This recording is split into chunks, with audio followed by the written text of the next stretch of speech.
Hello beautiful English language learners, it's Mork Sensei, welcome back. Today's video in my pronunciation playlist will give you some hopefully interesting and useful content about phonemes and minimal pairs. Now in case you didn't know, phonology is the study of sounds in a specific language. There are two main parts. First is segmental phonology, which looks at individual sounds like consonants and vowels. For example, b and p are two different segmental sounds. The second part of phonology is surprasegmental phonology, which looks at the larger features of speech, such as intonation, stress, and rhythm. Suprasegmental phonology does not deal with single sounds, but rather about how words and sentences sound as a whole. For example, in this word, the stress in how you pronounce it changes its meaning. This one here. Present is a noun. It means the same as the word gift. Present, on the other hand, is a verb. It means to introduce, announce, or exhibit something, like a speech, for example. Clearly, even though these words are spelled the same, by placing the stress of the word in different areas, you change the meaning completely. The word prosody is a broader, more general word for suprasegmental phonology. The terms are often used interchangeably, and both terms refer to the study of speech features that go beyond individual sounds or segments, including things like, as I said, rhythm, stress, and intonation. But put prosody and suprasegmental phonology aside for today, because we are going to focus now on segmental phonology. If you've ever seen a pronunciation textbook for the English language, you will probably have noticed that when practicing sounds and spelling, specific vowels and sounds are grouped into pairs. These so-called minimal pairs are used to identify phonemes as meaning distinguishing units. They differ only by one sound while maintaining or keeping the identical sequence or order of other sounds. I talked about phonemes in a previous video. I'll link to it up here somewhere or down below.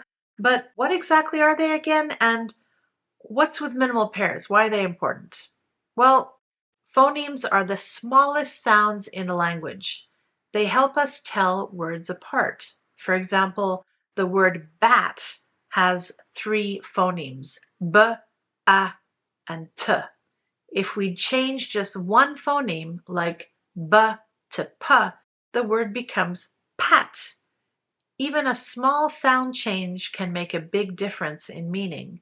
English has around 44 phonemes. Some of these sounds might be new or difficult for you because they might not exist in your native language.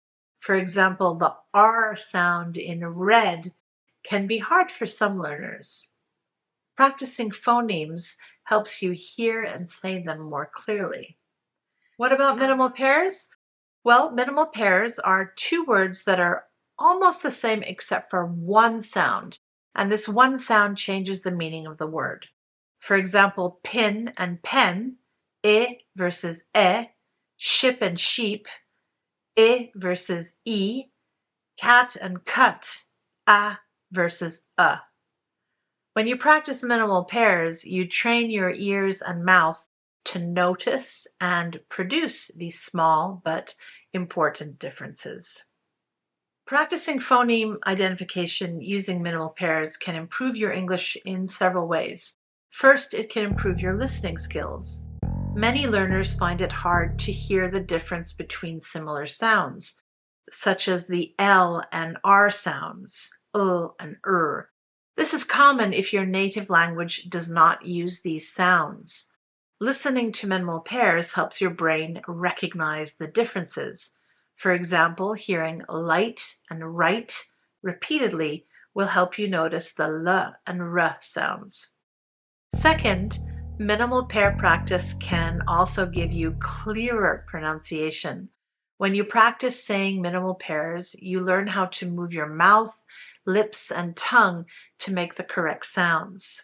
This helps other people understand you better. For example, practicing beach and bitch can help prevent embarrassing mistakes. Third, if you can hear and say phonemes correctly, your conversations will improve. You'll have better communication. Mispronouncing a word can confuse your listener.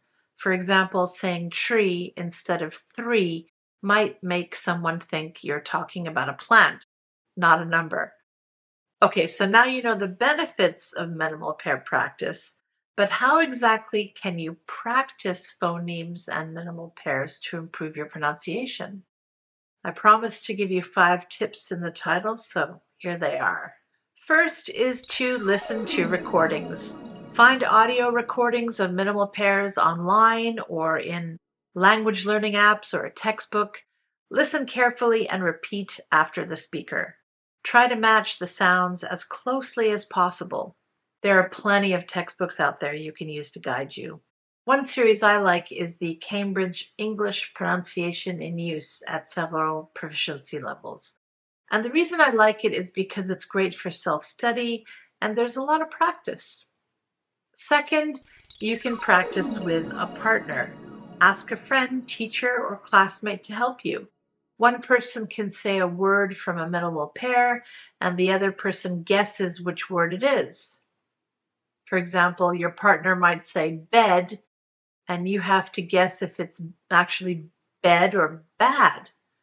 Third, use mirrors. Sometimes seeing how your mouth moves can help.